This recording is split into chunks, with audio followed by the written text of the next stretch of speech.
Hello students, in this video I Abhay Kumar going to discuss assertion region objective questions of chapter 6 electromagnetic induction of class 12।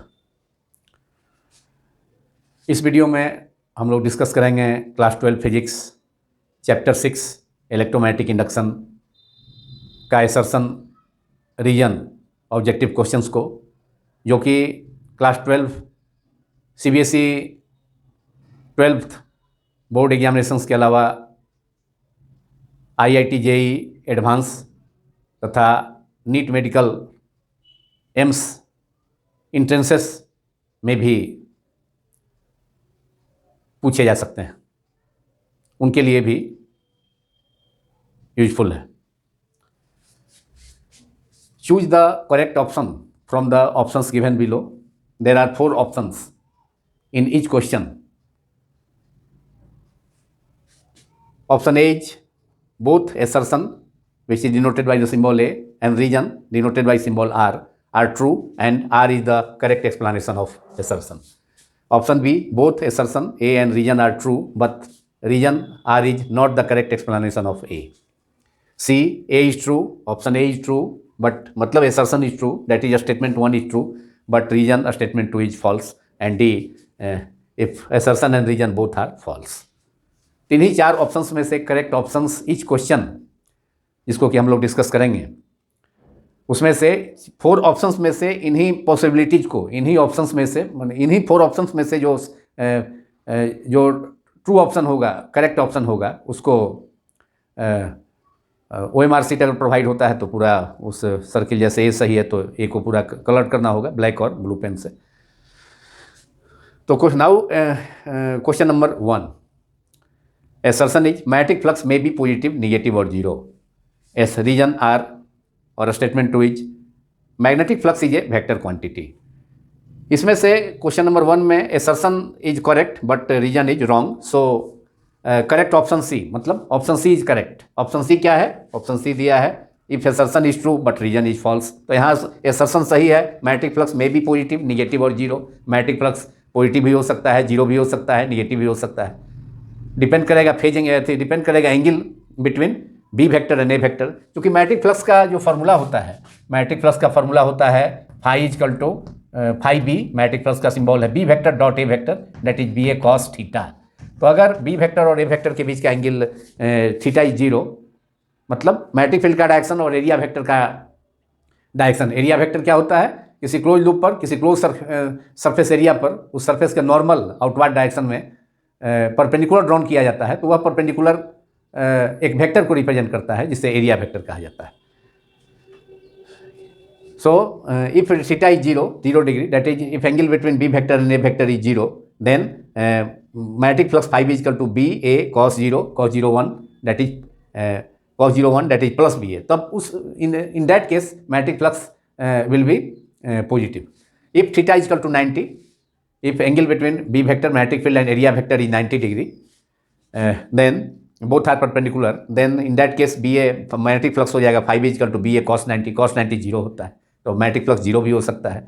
और अगर B vector, area vector का direction B vector के direction के opposite है, तो दोनों के बीच का एंगल कितना हो जाएगा?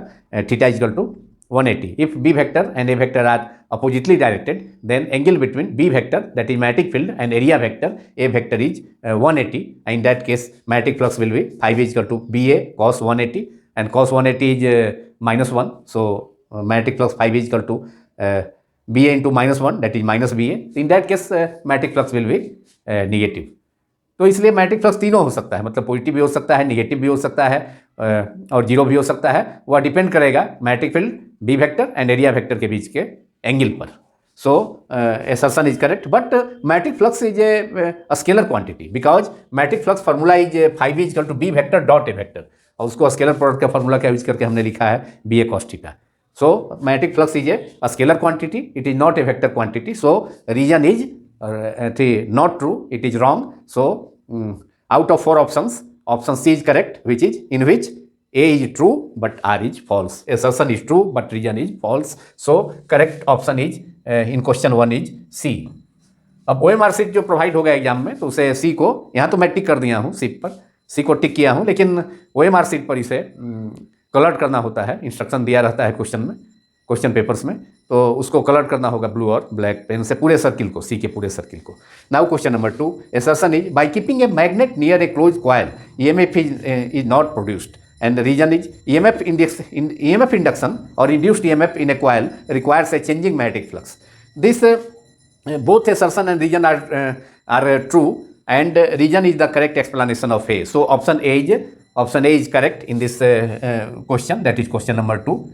Question A is correct because अगर किसी because assertion is by keeping a magnet near a closed coil EMF is not produced. अगर किसी क्लोज कॉइल के नज़दीक मैग्नेट को रखा जाता है तो कोई उसमें इंड्यूस EMF प्रोड्यूस नहीं होता है। कॉइल में जो गैल्वेनोमीटर लगा रहता है उसमें कोई डिफ्लेक्शन नहीं होता है।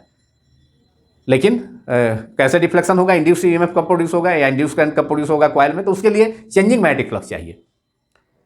बिकॉज अगर चेंजिंग मैग्नेटिक फ्लक्स चाहिए क्योंकि EMF induction requires a changing magnetic flux, क्योंकि स्टैटिक जो कॉइल होगा, स्टैटिक जो थी मैग्नेट, स्टैटिक मैग्नेट होगा तो वह चेंजिंग मैग्नेटिक फ्लक्स प्रोड्यूस नहीं कर सकता है। मतलब अगर मैग्नेट को मोशन में नहीं लाएगा, मोशन तथा थी मैग्नेट तथा कॉइल के बीच में अगर रिलेटिव मोशन नहीं होगा, मतलब मैग्नेट को मोशन में नहीं रखा जाएगा, तो उसके कारण जो मैग्नेटिक फ्लक्स होगा वह जो है चेंजिंग नहीं होगा। मैग्नेटिक फ्लक्स तो कॉइल से लिंक्ड होगा लेकिन वो चेंजिंग नहीं होगा, स्टैटिक होगा, मतलब वह स्टेडी होगा, और steady magnetic flux can not produce induce EMF, उसके लिए चेंजिंग मैग्नेटिक फ्लक्स चाहिए। सो assertion and reason in this question both are true and reason is the correct explanation of assertion. तो option A is correct because reason is EMF induction requires a changing magnetic flux. तो changing magnetic flux के कारण ही EMF close loop में produce हो सकता है। Otherwise magnet को close coil के नियर रखने पर, रेस्ट में रखने पर, रिलेटिव मोशन अगर नहीं होगा तो उस सिचुएशन में EMF प्रोड्यूस नहीं होगा। Now question number 3, assertion is Faraday's laws are the consequences of conservation of energy. This is correct. Are in a purely resistive AC circuit, the current lags behind EMF in phase. Reason is wrong because in a purely resistive circuit, both current and EMF are in same phase. किसी resistive circuit में, AC resistive circuit में जिसमें केवल resistance होता है, तो उसमें हम डिस्कस कर चुके हैं इसके रेजिस्टिव सर्किट के वाले वीडियो में कि AC circuit containing register only, तो उसमें potential difference voltage and current दोनों सेम फेज में होता है। तो यहाँ है कि इस क्वेश्चन में है कि in a purely resistive AC circuit the current lags behind EMF in phase, मतलब इंड्यूस्ड EMF बिहाइंड EMF का है या वोल्टेज का है, तो पोटेंशियल डिफरेंस का है। ओपन सर्किट में EMF होता है, क्लोज सर्किट में PD होता है। तो यहाँ तो है कि इस क्वेश्चन में कि करंट लैग करता है EMF से, बिहाइंड लैग करता है, पीछे छूटता है, करंट पीछे छूटता है EMF से या वोल्टेज से, जबकि यह बात सही नहीं है। रेजिस्टिव सर्किट में, रेजिस्टिव AC सर्किट में जिसमें रेजिस्टेंस होता है उसमें करंट और वोल्टेज EMF सेम फेज में होता है। So reason is totally wrong. So here again we have option C is correct because Faraday's laws are the consequences of conservation of energy. Negative sign in Faraday's second law of electromagnetic induction E is equal to minus d phi v by dt. It comes from Lenz's law, and Lenz's law is in accordance with the law of conservation of energy. So Lenz's rule helps us to understand Faraday's laws of electromagnetic induction, particularly Faraday's second law of electromagnetic induction, which is in accordance with the conservation of energy. So a statement A, assertion A, that is a statement 1, Faraday's laws are the consequences of conservation of energy. It is correct. So option C is correct here because reason is wrong in this case, in this question. Now question number 4, assertion is the direction of induced EMF is always such that it opposes the change that causes it. It is Lenz's rule. यही तो length rule है कि किसी induce current में किसी close loop में induce EMF और induce current का जो डायरेक्शन होता है उस कॉज का अपोज करता है जिसके चलते वह स्वयं प्रोड्यूस होता है। चाहे नॉर्थ पोल को, बार मैग्नेट के नॉर्थ पोल को नज़दीक लाना, जब नज़दीक लाया जाएगा तो क्लोज लूप में इंड्यूस करंट का डायरेक्शन ऐसा होगा, एंटी क्लॉकवाइज डायरेक्शन होगा, जिससे कि क्लोज लूप का वह इंड भी, वह फेस भी जो मैग्नेट के नॉर्थ पोल के पास है, वह भी नॉर्थ पोल जैसा बिहेव करने लगेगा, जिससे कि नॉर्थ पोल को नज़दीक लाने का अपोज किया जा सके। तो the direction of induced EMF is always such that it opposes the change that causes it is lens rule, it is correct and reason is conservation of energy applies to know the direction of induced EMF, or since Lenz rule is based on the law of conservation of energy. In moving the north pole of the bar magnet towards the coil, there should be work done, mechanical work done against the repulsion force, and this work done is converted into electrical energy in the closed loop. So conservation of energy, so Lenz rule is based on is in accordance with the law of conservation of energy. So reason is correct, conservation of energy applies to know the direction of induced EMF. तो ये दोनों सही है, मतलब assertion भी सही है, reason भी सही है, और ये ऑप्शन ए सही है, मतलब reason is the correct explanation of reason is the correct explanation of assertion. So in this question number 4, option A is correct.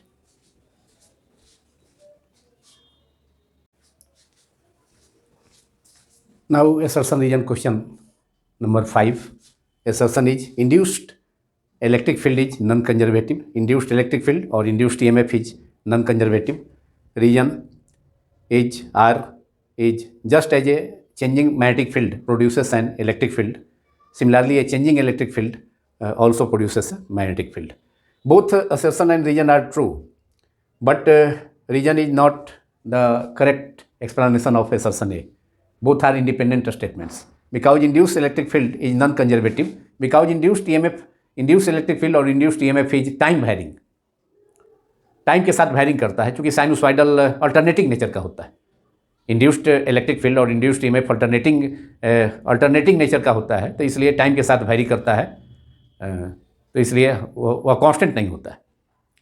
So it is a non conservative, and reason is just as a changing magnetic field produces an electric field, जैसे कि Faraday's experiment में जिससे कि Faraday ने अपना दोनों laws को deduce किया on the basis of various experiments performed by Faraday and Henry based on electromagnetic induction. तो इलेक्ट्रोमैग्नेटिक इंडक्शन के फेनोमेनन में हम क्या देखते हैं कि when a bar magnet either is north pole or south pole is brought near a closed loop or moved away the closed loop, then induced EMF is produced, that is electric current is produced in the coil, in the loop. So here electric current in the loop is produced due to change in magnetic field, because bar magnet is moving, so magnetic field is changing. So this is the reason why a changing magnetic field produces an electric field in Faraday's in the phenomenon of electromagnetic induction, that is in Faraday's experiments. Similarly, in Ørsted experiment, when a current carrying conductor in Faraday's experiment, in Ørsted experiments, current carrying conductor produces magnetic field. जब किसी conductor से होकर के when electric current is passed through a current carrying conductor, then magnetic field is set up around it. जब किसी conductor से होकर electric current pass कराया जाता है, ऑर्स्टेड ने अपने एक्सपेरिमेंट में देखा, तो उसके चारों तरफ मैग्नेटिक फील्ड सेटअप हो जाता है। मतलब यहाँ मैग्नेटिक फील्ड प्रोड्यूस हो रहा है किसके कारण? इलेक्ट्रिक फील्ड के कारण। So reason is correct, just as a changing magnetic field produces an electric field, similarly a changing electric field also produces a magnetic field, as we observed in Faraday's and Ørsted's experiments. So option B is correct in this question, because both assertion and reason are correct, but reason is not the correct explanation of assertion. Both assertion and reason are two independent statements. So option B is correct in this case. Now question number 6. Assertion is ED currents hits up the core and dissipate electrical energy in form of heat. Reason eddy currents are always undesirable. इसमें option assertion सही है, लेकिन reason wrong है, reason true नहीं है, because eddy currents are not always undesirable. Eddy currents हमेशा undesirable नहीं होता है। ईडी करंट के कारण इलेक्ट्रिकल एनर्जी का एक बहुत बड़ा पार्ट, एक मेजर पार्ट हीट के रूप में कन्वर्ट हो जाता है, डिसिपेट हो जाता है।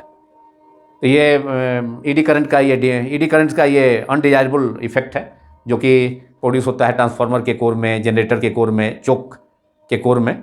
ईडी करंट के कारण एक major part of electrical energy is converted into heat, that is electrical energy is dissipated in form of heat. So assertion is correct. ED current heats up the core and dissipate electrical energy in form of heat. जैसा कि मैंने बतलाया, तो assertion सही है लेकिन reason सही नहीं है। जैसे कि ED करंट हमेशा अनडिजायरेबल नहीं हो सकता। ED करंट का कुछ एडवांटेजेज भी हैं, कुछ एप्लीकेशंस भी हैं, जैसे कि स्पीडोमीटर में, in speedometer of motor vehicles, in brakes of electrical trains. Electric train का ब्रेक्स वर्क करता है ईडी करंट पर ही बेस्ड है। इंडक्शन फर्नेस भी बेस्ड है। इंडक्शन फर्नेस में बहुत huge piece of iron piece को मेल्ट कराया जाता है उसमें एसी करंट भेज करके, उससे होकर एसी करंट भेज करके, जिसके कारण ईडी करंट प्रोड्यूस होता है। तो इंडक्शन फर्नेस में है, स्पीडोमीटर में है, उसके अलावा इलेक्ट्रिक ट्रेन्स के ब्रेक्स में ईडी करंट्स का ही यूज होता है उसी कारण। या इंडक्शन कुकिंग में भी, वहाँ भी ईडी करंट के कारण ही इंडक्शन वहाँ कुकिंग होता है, क्योंकि जो पॉट होता है इंडक्शन पॉट वह कॉपर का होता है और उससे होकर इलेक्ट्रिक करंट पास करने पर उसमें ईडी करंट्स उस पॉट में प्रोड्यूस होता है, पॉट के अंदर, जो कि लार्ज अमाउंट ऑफ हीट, क्योंकि ईडी करंट तो large amount of heat produce करता है, तो इसलिए यहाँ भी इंडक्शन कुकिंग में भी ईडी करंट का ही यूज होता है उसमें भी। तो these are the advantages of और applications of eddy currents. So eddy currents are not always undesirable. In some cases, ED current are also advantageous. So, reason is ED currents are always undesirable. It is not true. It is wrong. So, option C is correct because assertion A is true, but reason is false. फिर से एक बार इस assertion को मैं repeat करता हूँ, जिन लोगों ने ध्यान से नहीं वॉच किया हो वीडियो को। तो ED currents hits up the core and dissipate electrical energy in form of heat. It is the assertion is true, but reason ED currents are always undesirable. It is wrong. So we have option C is true in this question. Now question number 7. Assertion is mutual inductance of a pair of coils depend on their separation as well as their relative orientation. Mutual inductance of a pair of coils depends on their separation and as well as their relative orientation. एकदम सही है. Assertion is true. Reason is mutual inductance depends on the length of the coils only. It is wrong because mutual inductance depends on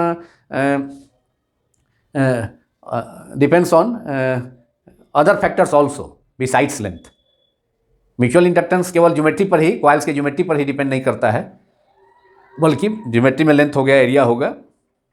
इसके अलावा जैसा कि ये assertion में है कि depend separation between two coils पर भी डिपेंड करता है, या रिलेटिव ओरिएंटेशन पर भी डिपेंड करता है, या कोर के मटेरियल पर जिस पर कि कॉइल्स उंडेड है उस पर भी डिपेंड करता है।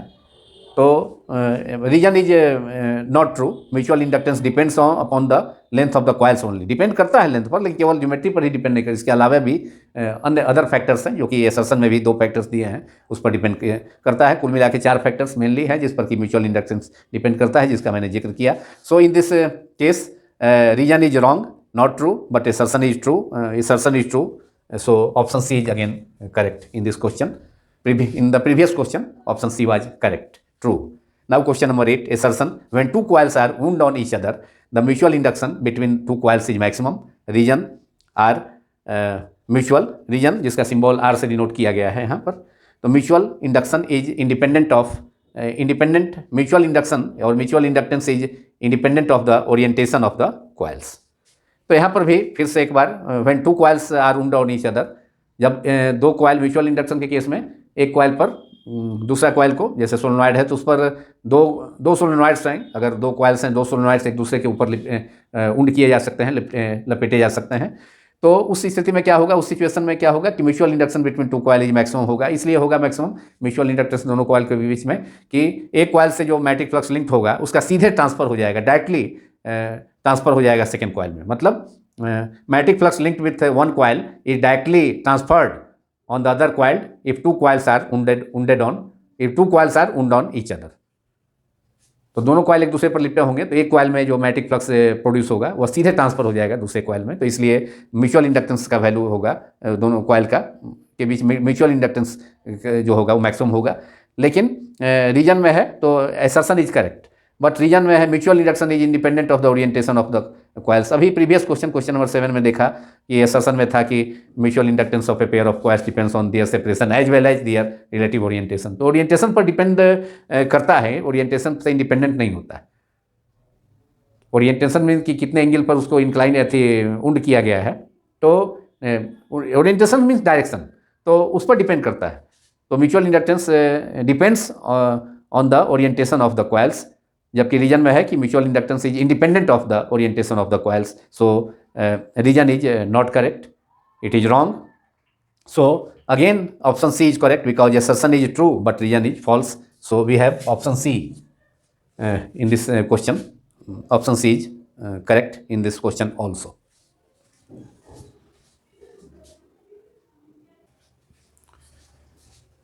Now question number 9.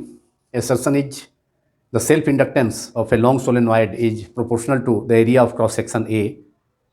Area of cross section को कैपिटल A से डिनोट किया जाता है. Area of cross section denoted by symbol A and length L of the solenoid. Reason are self-inductance of a solenoid is independent of the number of turns per unit length of the solenoid.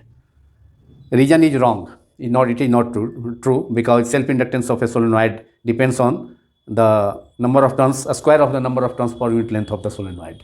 Because self-inductance of a solenoid is given by L is equal to, we have already discussed self-inductance of a solenoid in the topic self-inductance. In the previous videos of this chapter.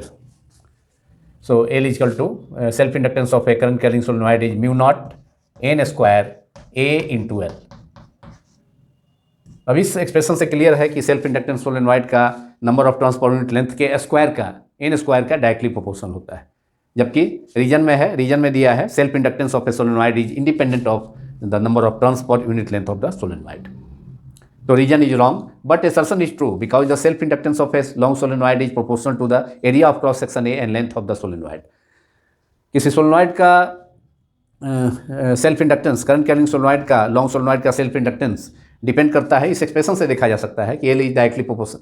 ए इस expression में mu naught N square A into L है, small L length of the solenoid, capital L is the self inductance of the solenoid.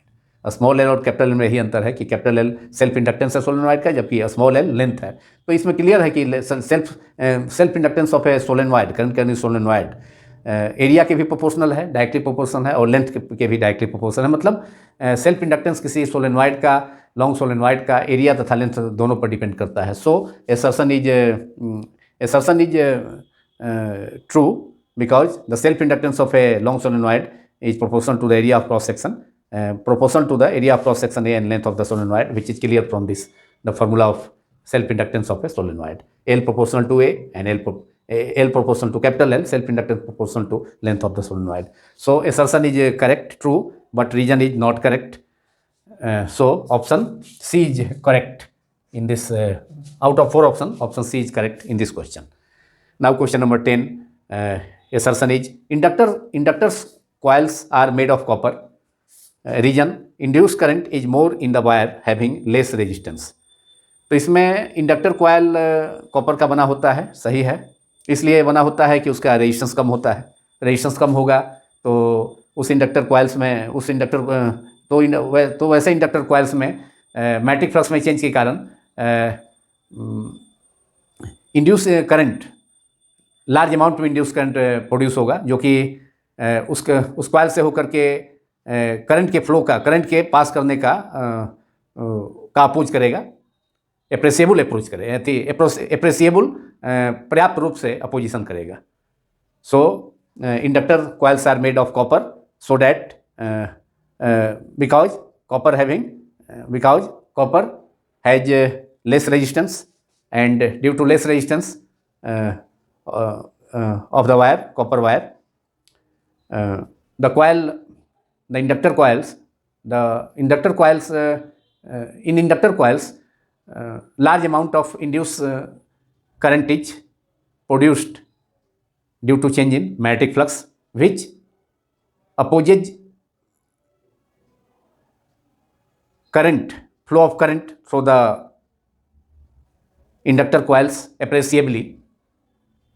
So inductor coils are made of copper. इसलिए inductor coils copper का बना होता है, क्योंकि उसका resistance कम होगा, और रेजिस्टेंस कम होगा तो उसमें मैग्नेटिक फ्लक्स में चेंज के कारण इंडक्टर वैसे कॉपर वायर से बने हुए इंडक्टर कॉइल्स में इंड्यूस करंट भी लार्ज अमाउंट में प्रोड्यूस होगा, जो कि उस कॉइल से पास करने वाले करंट का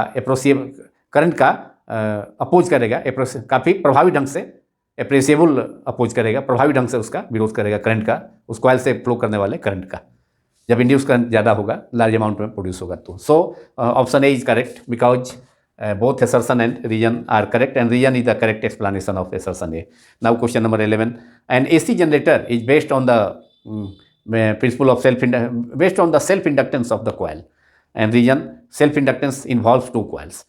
Both assertion and reason are wrong because AC generator is not based on the self-inductance of the coils.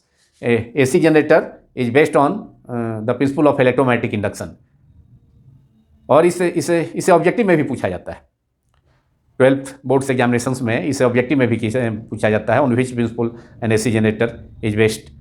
4 options होगा तो उसमें म्यूचुअल इंडक्शन हो सकता है, इलेक्ट्रोमैग्नेटिक इंडक्शन हो सकता है, लेंस रूल हो सकता है, नन ऑफ दिस. तो correct option is electromagnetic induction. So self induction so AC generator is based on the principle of electromagnetic induction, not on the self inductance of the coil. And reason is so assertion is wrong, and reason is also wrong because self inductance involves only one coil, single coil से ही current में change होता है, current में increase और decrease, और उसी coil में induce EMF produce होता है. जो करंट अगर इंक्रीज कर रहा है तो उसका अपोज करेगा इंक्रीज करने का, अगर डिक्रीज कर रहा है तो फिर डिक्रीज करने का अपोज करेगा. तो सेल्फ इंडक्शन में या सेल्फ इंडक्टेंस के केस में एक ही कॉइल होता है, 2 कॉइल नहीं होता है. So self inductance involves 2 coils. It is wrong. So in question number 11 both assertion and reason are wrong. So option D is correct. Option D is correct. Option D is correct when both assertion and reason are wrong, not true. So option A out of 4 options, A, B, C and D, which is given in the problem, option D is correct in this case. Now question number 12, which is the last assertion reason question of this video also.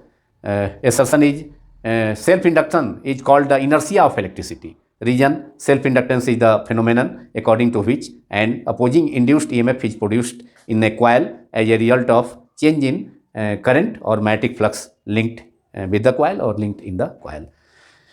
So in this case, in this question, assertion and reason both are correct, and reason is the true explanation of assertion. So option A is correct here, because self-induction is called the inertia of electricity. Self-induction को electricity का inertia कहा जाता है. यह mechanics में inertia से related है, inertia के एनालॉगस है, क्योंकि इनर्सिया भी मोशन का मतलब एक्सेलेरेशन का, किसी बॉडी में एक्सेलेरेशन का अपोज करता है, या चेंज ऑफ स्टेट का, इनिशियल स्टेट में बॉडी है तो उसके चेंज का अपोज करता है. बॉडी रेस्ट में है तो रेस्ट में रहना चाहती है, मोशन में है तो मोशन में रहना चाहती है, जब तक कि कोई, तो इनर्सिया यही प्रॉपर्टी है. तो अगर बाहर से एक्सटर्नल फोर्स लगाते हैं मैकेनिक्स में किसी बॉडी को एक्सेलेरेट करने के लिए, तो बॉडी रेस्ट में रहना चाहेगी, तो यही इनर्सिया है. तो बॉडी उसके रेस्ट पोजीशन में चेंज का अपोज करेगी. और बॉडी अगर मोशन में है, यूनिफॉर्म मोशन में स्ट्रेट लाइन, तो उसको और बॉडी को रोकने का प्रयास करेंगे तो उसको भी का अपोज करेगा, तो इनर्सिया है। तो उसी ढंग से self induction is called the inertia of electricity. तो सेल्फ इंडक्शन भी किसी कॉइल से होकर के करंट में जो चेंज होगा उसका अपोज करता है, मतलब करंट में इंक्रीज या डिक्रीज होता है तो उसका अपोज करता है सेल्फ इंडक्टेंस। सेल्फ इंडक्टेंस से प्रोपोर्शनलिटी कांस्टेंट है, जो कि किसी कॉइल से होकर के करंट में चेंज का अपोज करता है। तो इलेक्ट्रिसिटी का अपोज करता है, इलेक्ट्रिसिटी में चेंज का अपोज करता है। So it is true that self induction is called the inertia of electricity, and reason is self inductance is the phenomenon according to which an opposing induced EMF is produced in a coil as a result of change in current or magnetic flux linked in the coil। तो उस coil से होकर के current में जो change होगा उसी के कारण सेल्फ इंडक्टेंस जो है प्रोड्यूस होगा। उसी के कारण सेल्फ इंडक्टेंस है कि करंट में चेंज होने के कारण ही या मैग्नेटिक फ्लक्स जो linked with the coil change करेगा, तो उसके कारण वही प्रॉपर्टी है, उस that property is called self inductance, and that proportionality constant is called the proportionality constant is called constant of the coil is called self inductance। phi by G और phi is equal to phi b, that is magnetic flux directly proportional to current, और phi b is equal to Li, where L is proportionality constant L, which is the inertia of electricity, is called self inductance। तो self inductance जो है कि का phenomenon, self inductance induction वह phenomenon है जो कि जिसमें कि इंड्यूस माने एक ही कॉइल में इंड्यूस ईएमएफ प्रोड्यूस होता है। अगर उस कॉइल से होकर के करंट में चेंज होता है, मतलब करंट में इंक्रीज होगा तो इंड्यूस ईएमएफ उसको अपोज करेगा, उसको इंक्रीज करने का अपोज करेगा। अगर करंट में डिक्रीज होता है, मतलब चेंज डिक्रीज भी हो सकता है, इंक्रीज भी हो सकता है, तो जब कॉइल से होकर करंट डिक्रीज करेगा तो उसको डिक्रीज होने से रोकने का प्रयास करेगा, उसे इंक्रीज कराने का प्रयास करेगा, डायरेक्शन ऑफ इंड्यूस ईएमएफ जो प्रोड्यूस होगा उस कॉइल में। तो सो assertion and reason both are correct, and reason is the correct explanation of assertion। So option A is correct in this question। This is the last question of this video, and this ends this video as well. If you like this video, then all of you should share it to others, and also subscribe this channel। Thank you very much।